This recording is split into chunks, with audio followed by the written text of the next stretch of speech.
Minor Arcana, Volume 2. Just a Minor Arcana, Volume 1 there. Daughter or a girl goes back to the small town she grew up in, meets up with her mom, and, is trying to, reconnect there a little bit, and finds out that there's probably more than meets the eye into the town a little bit. There's some, a little bit of a supernatural aspect.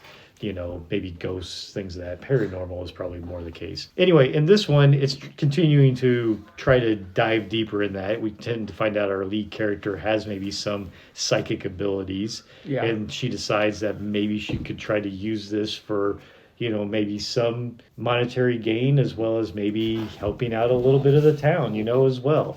So she decides to open up her help mom's. You a little bit. That's help right. Me a little yeah. bit. What's the harm? And in the same case, she still doesn't understand this whole psychic ability either. So she's trying to learn more about it, and she's hoping she can learn more through, helping people, and using these abilities. Right. Why learn on your own time? Exactly. Practice. Practice. Pay for practice, man. So We're talking about practice. Some of this, has this nice slice of life, that's going on. It's her reconnecting with people that she knew in the town.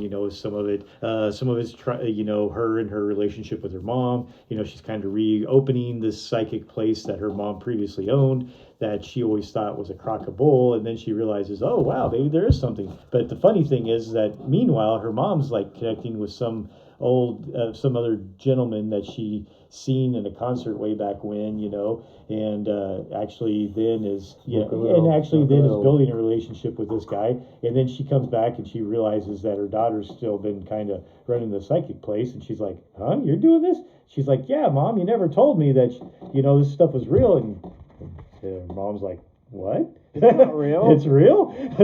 And then I've been faking it for 30 years. That's right. So that's kind of where you kind of lead up to in this one. Then there's a nice little thing at the end where it kind of shows our main character's grandfather, in that happened to go to jail, and while he's in prison realizes he has some of these psychic abilities and can kind of read things, and kind of showing a little bit of going back a little bit to show how it may run in the family, and how somebody in an older generation actually realized there were some abilities there. And that's her grandfather? I believe that's her grandfather. Yeah, I think you're right. Yeah.